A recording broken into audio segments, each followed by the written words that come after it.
어제 저녁에 챗GPT나 클로드한테 뭐 하나 물어보셨죠? 보고서 정리든 메일 초안이든 하다못해 저녁 뭐 먹을지든. 근데 그 답 한 줄 뽑아내려고 어떤 회사가 1,000억 달러를 약속했다고 하면 믿으시겠어요? 우리 돈으로 약 140조요. 이 숫자 처음 봤을 때 저는 믿기지가 않았어요. 한 달에 2만 원짜리 서비스 뒤에서 140조가 오간다는 게 너무 안 맞아서요. 그래서 며칠 동안 이 숫자를 조사해봤어요. 그랬더니 AI 전쟁에서 무조건 돈 버는 사람은 따로 있더라고요. 지금 AI 회사들끼리 죽기 살기로 싸우고 있는데 정작 이 싸움에서 돈을 버는 사람은 따로 있더라고요. 그것도 아주 조용하게요. 일단 무슨 일이 벌어지고 있는지 봐봅시다. 지금 AI 업계 1위가 오픈 AI예요. 챗 GPT 만든 그 회사, 이건 다들 아시죠? 2위가 엔트로픽이라는 회사인데 클로드라는 챗봇을 만들어요. 한국에서도 개발자분들이 많이 쓰시고요. 근데 4월 7일에 엔트로픽이 발표를 하나 해요. 우리 연간 환산 매출이 300억 달러를 넘었다. 42조 원이에요. 이게 왜 이상하냐면 작년 말까지 이 회사 매출이 90억 달러였거든요. 4개월 만에 3배가 넘게 뛴 거예요. 같은 시점에 1위 오픈 AI 매출이 250억 달러쯤 됐어요. 그러니까 매출만 놓고 보면 2위가 1위를 넘어선 거예요. 여기까지 들으시면 엔트로픽이 잘 나가나 보다 하고 끝나실 거예요. 저도 처음엔 그랬어요. 근데 이 발표 며칠 뒤에요. 오픈 AI 안에서 직원들한테 돌린 메모 하나가 외부로 새어나가요. 거기에 두 줄이 적혀 있어요. 첫째, 엔트로픽 매출 300억 달러 중에 80억 달러는 회계 처리로 부풀려진 거다. 둘째, 엔트로픽은 컴퓨팅 용량 확보에 실패했다. 우리 목표는 2030년까지 30기가와트인데 걔네는 2027년 말까지 7에서 8기가와트밖에 못 잡을 거다. 같은 업계 1위가 2위 회사를 매출 가짜다, 인프라 못 잡았다 이렇게 정면으로 깐 거예요. 이건 좀 이례적인 일이거든요. 근데 또 일주일쯤 뒤에요. 이번엔 아마존이 발표를 해요. 엔트로픽한테 최대 250억 달러를 더 투자한다. 우리 돈으로 36조. 즉시 50억 달러 꽂고 마일스톤 달성하면 200억 달러를 더 준대요. 그리고 엔트로픽은 그 대가로 앞으로 10년 동안 아마존 클라우드에 1,000억 달러 이상 쓰겠다고 약속해요. 오픈 AI가 쟤네 매출 가짜야, 인프라 못 잡았어 하니까 일주일 뒤에 아마존이 수표로 답한 모양새가 된 거죠. 근데 솔직히 여기까지는 뉴스에 나온 얘기예요. 진짜 이상한 건 지금부터인데요. 자, 그럼 두 가지가 걸리잖아요. 첫째, 누구 말이 맞는 거야? 엔트로픽 매출이 진짜야, 가짜야? 둘째, 아마존은 왜 굳이 저격당한 회사한테 더 큰 돈을 꽂는 거야? 이 두 질문답이 사실 같은 자리에서 만나요. 먼저 매출 얘기부터요. 오픈 AI가 80억은 부풀려진 거라고 했잖아요. 이게 무슨 말이냐면 AI 회사들이 매출을 잡을 때 좀 이상한 방식을 써요. 엔트로픽은 자기가 거래의 주체라고 보고 클라우드 회사가 받은 돈까지 다 매출에 잡아요. 반면 오픈 AI는 마이크로소프트가 받은 돈은 빼고 자기한테 들어온 순매출만 잡고요. 쉽게 말씀드리면 이래요. 같은 거래인데 한쪽은 총액으로 다른 쪽은 순액으로 잡는 거예요. 두 방식 다 미국 회계 기준의 위반은 아니에요. 근데 오픈 AI 입장에선 쟤네는 부풀리는 방식 쓴다고 까는 거고 엔트로픽은 우리는 거래 주체니까 이게 맞다는 거고요. 그러니까 이건 누구 말이 맞다 틀리다의 문제가 아니에요. 엔트로픽이 IPO 신청서를 SEC에 제출하는 순간 회계감사인이 둘 중 어느 방식을 쓸지 정리할 거예요. 그 전까지는 양쪽 다 자기 유리한 숫자를 쓰는 거고요. 자, 그럼 두 번째 질문. 아마존은 왜 저격당한 회사에 더 꽂아주나? 여기서 진짜 중요한 게 나와요. 아마존은 2달 전에 오픈 AI한테도 500억 달러를 투자했어요. 양쪽에 다 걸어둔 거예요. 누가 이기든 아마존이 따요. 왜냐하면 누가 이기든 그 회사가 쓰는 컴퓨팅 자원, 데이터 센터, 칩, 전기를 결국 아마존이 팔거든요. 그러니까 아마존 입장에서는 1위가 2위를 까든 말든 상관없어요. 둘 다 매출이 폭발적으로 늘어나는 게 중요한 거예요. 두 회사가 싸울수록 더 좋아요. 왜냐하면 둘 다 우리가 쟤보다 더 큰 모델 만들 거야 하면서 인프라 투자를 더 늘리거든요. 여기까지가 한 겹이에요. 근데 진짜 이상한 건 따로 있어요. 자, 아까 그 한 달 2만 원짜리 챗봇 기억나시죠? 이게 왜 그 뒤에서 140조가 오가는지 이제 좀 보이시죠? 챗봇이 답 한 줄 뽑아낼 때마다 엄청난 컴퓨팅 자원이 들어가요. 그리고 그 자원을 1위, 2위가 미친 듯이 사재기하고 있어요. 이게 어느 정도냐면요. 올해 미국에서 빅테크 회사들이 인프라에 쓰는 돈이 거의 7천억 달러래요. 1,000조 원이에요. 근데 이게 또 다 못 짓고 있어요. 왜 못 짓냐? 돈이 없어서가 아니에요. 전기가 없어서예요. 지금 미국에서 데이터 센터 짓고 싶어도 전력망에 연결을 못해서 멈춰있는 프로젝트가 줄을 서 있어요. AI 데이터 센터 한 동이 도시 하나 분량의 전기를 먹거든요. 짓는 건 1년이면 되는데 거기 들어갈 전기를 만드는 발전소는 4년, 5년이 걸려요. 수요는 하늘로 올라가고 공급은 땅을 기는 상황이에요. 여기까지 따라오셨다면 다음 얘기 들으시고 좀 멍해지실 수도 있어요. 저도 그랬거든요. 그러니까 지금 AI 회사들은 서로 싸우는 게 문제가 아니에요. 진짜 문제는 따로 있어요. 매출이 진짜든 가짜든 1위든 2위든 결국 둘 다 똑같은 걸 못 구해서 발을 동동 굴려요. 그게 칩, 데이터 센터, 전기예요. 이 세 가지가 없으면 AI는 한 줄도 못 답해요. 그럼 또 두 가지가 걸리잖아요. 첫째, 그 부족한 칩이랑 데이터 센터랑 전기를 누가 갖고 있는 거야? 둘째, AI 회사들이 그렇게 돈을 퍼붓는데 왜 정작 그 돈은 AI 회사한테 안 남는 거야? 답부터 말씀드릴게요. 이 싸움의 진짜 승자는 AI 회사가 아니에요. 칩 만드는 회사, 데이터 센터 짓는 회사, 전기 파는 회사예요. AI 회사들이 무대에서 칼싸움을 하는 동안 무대를 빌려준 사람들이 입장료를 다 챙겨가는 그림이에요.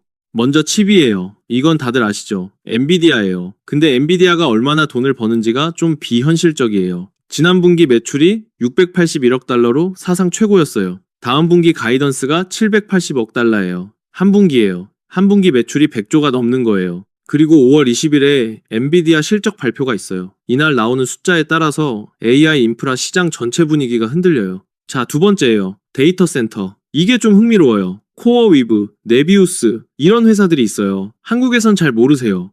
근데 이 회사들이 하는 일이 단순해요. 거대한 창고 같은 건물에 엔비디아 칩을 잔뜩 박아놓고 AI 회사들한테 시간 단위로 빌려줘요. AI계의 부동산 임대업 같은 거예요.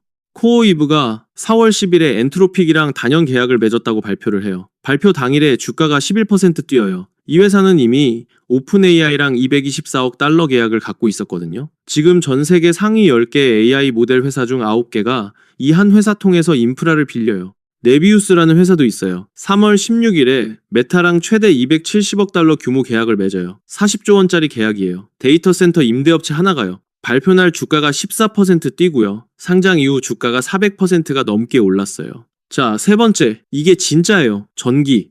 데이터 센터 짓고 싶어도 전기가 없어서 못 짓는다고 했잖아요. 이 부족분을 어떻게든 메워야 해요. 그래서 어디서 전기를 끌어오느냐? 전통적인 발전소로는 부족해요. 그래서 두 가지 길이 열려요. 연료전지랑 소형 원자력 발전소예요. 연료전지부터요. 블룸에너지라는 회사가 있어요. 4월 13일에 오라클이라는 데이터베이스 회사랑 최대 2.8기가와트 규모 연료전지 공급 계약을 맺어요. 일단 1.2기가와트가 미국 전역 오라클 프로젝트에 깔리는 중이에요. 발표 후 주가가 31% 뛰어요. 그리고 원자력, 이건 좀 소름 돋는 부분인데요. 아마존이 투자한 엑스에너지라는 소형 원자로 회사가 있어요. 이 회사가 4월 23일에 나스닥에 상장해요. 공모가가 처음엔 16에서 19달러였는데 수요가 몰려서 23달러로 상향됐어요. 상장 첫날 주가가 27% 뛰면서 시가총액이 115억 달러를 찍어요. 티커는 XE예요. 뭔가 이상하지 않으세요? AI 회사 싸움인데 원전 회사 주가가 뛰어요. 이게 왜 그러냐면 AI 한 줄을 답하려면 전기가 필요하고 전기를 만들려면 발전소가 필요하고 발전소를 빨리 짓는 가장 현실적인 방법이 소형 원자로거든요. 그러니까 오픈 AI가 매모로 엔트로픽을 까든 말든 결국 다음 달에 엑스에너지 주가에 영향이 가요. 무대 위 칼싸움이 무대 아래 사람들 주머니로 다 흘러가는 거예요. 자, 여기까지가 답이에요. 이 싸움의 진짜 승자는 칩, 데이터 센터, 전기 이 세 가지를 가진 사람들이에요. 근데 이게 우리랑 무슨 상관일까요? 이제 처음 했던 얘기로 돌아갈 건데요. 다시 들으시면 완전히 다르게 들리실 거예요. 처음에 제가 한 달 2만원짜리 챗봇 뒤에 140조가 있다고 말씀드렸잖아요. 그때는 그냥 비대칭이 신기하다 정도였을 거예요. 한 달 2만원이랑 140조가 안 어울리니까요. 근데 지금 다시 보세요. 그 140조가 어디로 가는지요? 엔트로픽이 아마존한테 10년 동안 1000억 달러를 쓰겠다고 약속했어요. 그 돈은 어디로 갈까요? 일부는 아마존이 직접 만든 트레이니엄이라는 칩을 사는데 들어가요. 또 일부는 데이터 센터 임대료로 들어가요. 또 일부는 그 데이터 센터 돌릴 전기료로 들어가요. 140조가 칩, 데이터 센터, 전기 이 세 군데로 흩어지는 거예요. 오픈 AI도 똑같아요. 마이크로소프트한테 받은 돈을 마이크로소프트 클라우드에 다시 갖다 줘요. 마이크로소프트는 그 돈으로 엔비디아 칩을 사고 데이터 센터를 짓고 전기를 사요. 그러니까 한 달 2만원짜리 챗봇 뒤에 140조가 있다는 말은요. 사실 이런 뜻이에요. 제가 챗봇한테 뭐 하나 물어볼 때마다 그 답 뒤에서 엔비디아가 칩을 팔고 코어위브가 임대료를 받고 블룸에너지랑 엑스에너지가 전기를 팔아요. 챗봇은 무대 위에 있는데 무대 뒤에 큰 회사들이 줄을 서 있는 거예요. 처음엔 AI 회사 싸움 얘기였잖아요. 지금은 좀 다르게 들리시죠? 이게 AI 회사 싸움이 아니에요. AI 회사를 무대로 세워두고 그 무대를 만드는 사람들이 진짜 돈을 버는 구조예요. 그리고 이 구조는 오픈 AI가 이기든 엔트로픽이 이기든 안 변해요. 둘 중 누가 이기든 무대는 계속 필요하니까요. 심지어 알파벳, 그러니까 구글 모회사도 이 게임에 들어가 있어요. 알파벳이 엔트로픽 지분을 갖고 있고요. 알파벳이랑 브로드컴이 엔트로픽한테 자체 칩 TPU를 3.5GW 공급하기로 했어요. 엔트로픽이 매출이 가짜든 진짜든 알파벳은 엔트로픽 지분으로도 벌고 칩 팔아서도 벌어요. 자, 이제 처음 그 한 달 2만 원이 좀 다르게 보이세요? 이게 왜 우리 일이냐면요. 여러분 지금 한국에서 주식하시는 분들 많잖아요. 미국 주식 사시는 분들도요. 근데 보통 AI 얘기 나오면 어디부터 보세요? 챗 GPT 이야기, 클로드 이야기, 오픈 AI 메모 이야기, 다 무대 위 얘기예요. 진짜 돈은 무대 아래에서 움직이는데요. 지금 이 영상에서 정리한 회사들을 세 그룹으로 나눠서 한 번 더 짚어드릴게요. 첫 번째, 칩 그룹입니다. 가운데에 엔비디아가 있어요. 5월 20일 실적 발표가 단기 변수예요. 그 옆에 알파벳이랑 브로드컴이 있어요. 이 둘이 엔트로픽한테 TPU를 공급해요. 엔비디아의 독점에 균열을 내는 회사들이에요. 그리고 아마존도 트레이니엄이라는 자체 칩을 만들어서 이 그룹에 슬쩍 끼어들어요. 두 번째, 데이터 센터 임대 그룹입니다. 코어이브랑 네비우스가 양대 산맥이에요. 코어이브는 이미 오픈 AI, 엔트로픽, 메타, 구글 다 들고 있어요. 네비우스는 메타 한 회사로만 40조 원짜리 계약을 갖고 있고요. 둘 다 미친 속도로 크고 있는데 그만큼 빚도 많이 졌어요. 단기 변동성은 각오하셔야 돼요. 세 번째 전력그룹입니다. 이게 제일 늦게 주목받기 시작한 자리예요. 연료전지 쪽엔 블룸에너지가 있어요. 오라클하고 2.8 기가와트 계약 있고요. 원자력 쪽엔 엑스에너지가 갓 상장했어요. 그 옆에 오클로, 뉴스케일이 있어요. 이 회사들은 아직 매출보다 기대감이 더 큰 단계예요. 들썩일 때마다 빠지기도 잘 빠집니다. 자, 그럼 이 회사들이 다 좋아 보이실 텐데요. 솔직히 이 얘기에 반대하는 분들도 있어요. 그리고 일리 있어요. 첫 번째 반대 의견이요. 이거 거품 아니야. 맞아요. 거품일 수 있어요. 네비우스는 작년에 40억 달러를 시설 투자했었는데 빚으로 채운 돈이 41억 달러예요. 코어이브도 마찬가지고요. 한 분기 실적만 삐끗해도 30%씩 빠질 수 있는 종목들이에요. 두 번째요. 엔비디아 영원히 1위 못한다. 이것도 맞을 수 있어요. 엔트로픽이 아마존 트레이니엄으로 최대 5GW를 확보하기로 했어요. 알파벳 TPU도 있고요. 엔비디아 의존도가 조금씩 줄어들고 있는 건 사실이에요.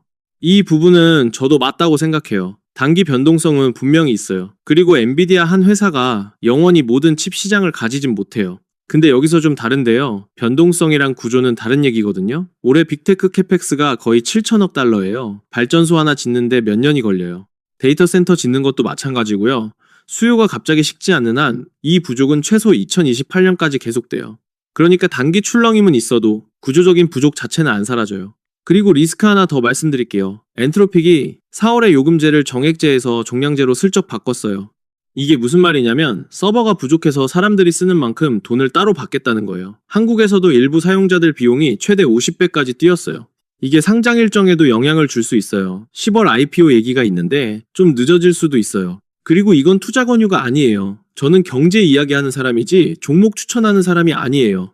다만 지금 무대 위에서 벌어지는 싸움만 보지 말고 그 무대를 누가 짓고 있는지 한번 보시라는 거예요. 자, 그래서 정리하면 이렇게 돼요. 오늘 저녁에 또 챗봇한테 뭐 물어보실 거잖아요. 똑같은 한 달 2만 원이에요. 근데 이번에는 그 답 한 줄 받으실 때 그 뒤에 뭐가 있는지 좀 다르게 보이지 않으세요? 그 답 한 줄에 엔비디아 칩이 있고 코어이브 데이터 센터가 있고 어딘가에 발전소가 있어요. 그리고 그 발전소를 짓는 회사 주가가 다음 달에 오르거나 내려요. 저는 이 영상 만들면서 챗봇 쓸 때마다 이 답이 어디서 오는 거지 하고 한 번씩 멈추게 됐어요. 옛날엔 그냥 답이 나오는 게 당연했는데 지금은 그 뒤에 줄을 선 회사들이 보이거든요. 여러분은 어떠세요? 그리고 이 얘기가 다음 달에 또 한 번 크게 흔들릴 일이 있어요. 5월 20일 엔비디아 실적 발표예요.